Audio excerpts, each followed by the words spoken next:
الحمدللہ وحدہ والصلاة والسلام علی من لا نبی بعدہ اعوذ باللہ من الشیطان الرجیم بسم اللہ الرحمن الرحیم فاذکرونی اذکرکم واشکروا لی ولا تکفرون۔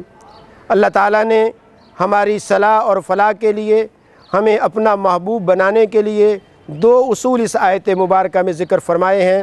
سب سے پہلا اصول فاذکرونی اذکرکم، میرے بندو تم مجھے یاد کرو میں تمہیں یاد رکھوں گا، تم زمین پر مجھے یاد کرو گے میں عرش معلیٰ پہ تمہیں یاد رکھوں گا، تم دنیا کے بندوں میں گناہگار لوگوں میں میرا ذکر کرو گے میں اپنے مبارک فرشتوں کے اندر تمہارا ذکر کروں گا۔ اپنی زندگی کا منشور، مقصود اور مطلوب ہم میں سے ہر شخص کو یہ بنانا ہے کہ یاد الہی ہر وقت ہمارے دلوں میں رچی اور بسی رہے، اور یاد الہی وہ چیز ہے جس کے بارے میں قرآن پاک میں اللہ نے حکم دیا ہے یا ایھا الذین آمنوا اذکروا اللہ ذکرا کثیرا وسبحوہ بکرۃ واصیلا، اے ایمان والو میرا ذکر کثرت سے کرو۔ نماز کے بارے میں کثرت کا حکم نہیں فرمایا، روزے کے بارے میں کثرت کا حکم نہیں فرمایا، لیکن یاد الہی کے بارے میں فرمایا کہ میرا ذکر کثرت سے کرو۔ انسان کو ہر لحظہ، ہر آن، ہر گھڑی، دفتر میں، بازار میں، گھر میں، ہر موقع پر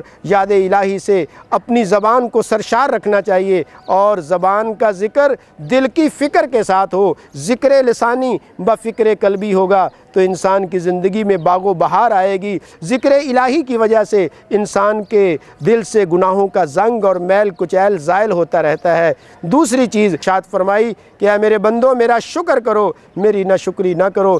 شکر الہی اور ذکر الہی یہ دو قیمتی ہیرے اگر ہماری زندگیوں میں بیدار ہو گئے تو انشاءاللہ ہر شعبہ زندگی میں انقلاب آ جائے گا۔ وآخر دعوانا ان الحمدللہ رب العالمین۔